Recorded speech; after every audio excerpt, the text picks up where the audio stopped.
आते हैं, मृदा यानी मिट्टी। एनसीईआरटी भारत की मिट्टियों का काफी अच्छा वर्गीकरण देता है। क्या हम संक्षेप में मुख्य प्रकारों पर बात कर सकते हैं? जरूर। भारत में कई तरह की मिट्टियां पाई जाती हैं। मुख्य है 1. जलोढ़ मृदा, अलूवियल सॉइल्स। ये सबसे ज्यादा उपजाऊ और सबसे ज्यादा क्षेत्र में फैली हुई मिट्टी है। कहाँ मिलती है ये? उत्तरी मैदानों में, नदी घाटियों में और पूर्वी तट के डेल्टाओं में। ये नदियों द्वारा लाए गए बारीक कणों, रेत, सिल्ट और मृत्तिका, क्ले से बनती है। इसमें भी प्रकार होते हैं, वो बांगर, खादर? हाँ, आयु के आधार पर 2 तरह की होती है। पुरानी जलोढ़ को बांगर कहते हैं, इसमें कंकड़ ज्यादा होते हैं, और नई जलोढ़ को खादर कहते हैं, ये ज्यादा महीन और ज्यादा उपजाऊ होती है। और फसलें? इसमें पोटाश, फास्फोरस और चूना काफी होता है, इसलिए ये गन्ना, चावल, गेहूं और दूसरे अनाज और दालों की फसलों के लिए बहुत अच्छी है। ठीक है, दूसरी? वो काली मृदा, ब्लैक सॉइल। इसे रेगूर मिट्टी भी कहते हैं। हाँ, ये नाम सुना है। कपास के लिए मशहूर है। बिल्कुल, ये कपास की खेती के लिए सबसे अच्छी मानी जाती है, इसीलिए इसे काली कपास मृदा भी कहते हैं। ये मुख्य रूप से दक्कन के पठार, मतलब दक्कन ट्रैप के बेसाल्ट चट्टानों वाले क्षेत्र में मिलती है। महाराष्ट्र, सौराष्ट्र, मालवा, मध्य प्रदेश, छत्तीसगढ़। और इसकी खासियत? इसके कण बहुत महीन होते हैं और इसमें नमी धारण करने की, मतलब पानी सोखने की क्षमता बहुत अच्छी होती है। इसमें कैल्शियम कार्बोनेट, मैग्नीशियम, पोटाश और चूमा जैसे पोषक तत्व होते हैं, लेकिन फास्फोरस की मात्रा कम होती है। अच्छा, अगली मिट्टी? 3. लाल और पीली मृदा, रेड एंड येलो सॉइल्स।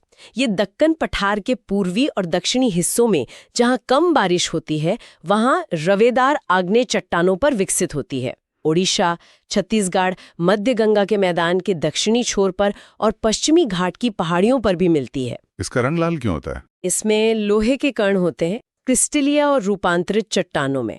जब लोहे का फैलाव होता है तो रंग लाल दिखता है, और जब इसमें पानी मिल जाता है, जल योजन होता है, तो ये पीली दिखने लगती है। दिलचस्प है। चौथी? लैटेराइट मृदा, लैटेराइट सॉइल। ये लैटेराइट शब्द ग्रीक भाषा के लेटर से बना है, जिसका मतलब है ईंट। ये मिट्टी उच्च तापमान और बहुत ज्यादा बारिश वाले क्षेत्रों में बनती है। ज्यादा बारिश से कैसे? ज्यादा बारिश की वजह से तीव्र निक्षालन होता है, मतलब लीचिंग।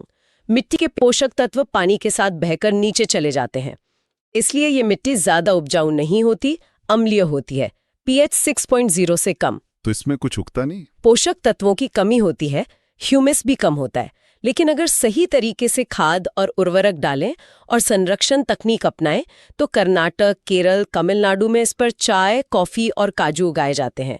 ये मध्य प्रदेश, उड़ीसा और असम की पहाड़ियों पर भी मिलती है। अच्छा, और कौन सी बची? 5. मरुस्थलीय मृदा, एरिड सॉइल्स।